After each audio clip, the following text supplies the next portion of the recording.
Këtu gjendet një ndërpres në Zhdysht në të cilin e kthen rrymën jashtë pikës moce e furnizon lokale. Sistemi elektronik i kontrollit të shpenzimeve të energjisë i mundson Kecit të identifikojë secilën trafo për shpenzime dhe nga aty të nxjerrë dyshime nëse në zonë të caktuar po keq përdoret energjia. Informacionet inteligjente kishin shpërfaqur dyshime se në rajonin e Ferizajt po vidhet energjia elektrike. Ky informacion u përpunua në zyret e Kecit në Prishtinë dhe sipas procedurave, ekipet hartuan planin e kontrollit.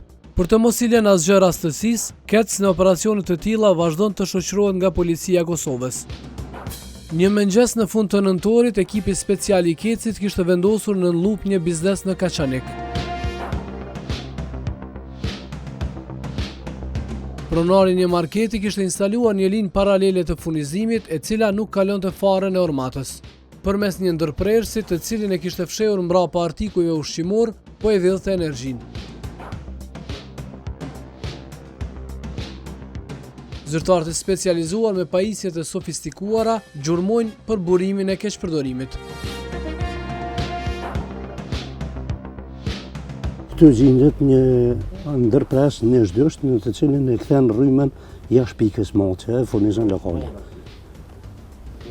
Është lidhje direkte domosdoshmë. Provat e grumbulluara janë të qarta. Përmes këtij ndërprerësi, rryma po keqpërdorej.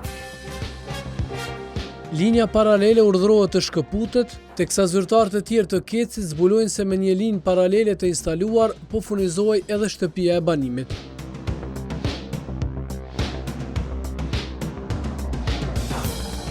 Të rastin në fjalë, gjatë kontrollës kemi hasur në një ndërpres në Zhdysht, të cilën me dysh e ka keqpërdorur energjinë elektrike si në lokal, ashtu edhe në shtëpi. Domthonë, kjo është lidhje direkte ose po ndryshe virja e energjisë elektrike. Provat e grumbulluara evidentohen në proces verbal, ndërsa pronari i biznesit do të ndiqet penalisht për vepër penale.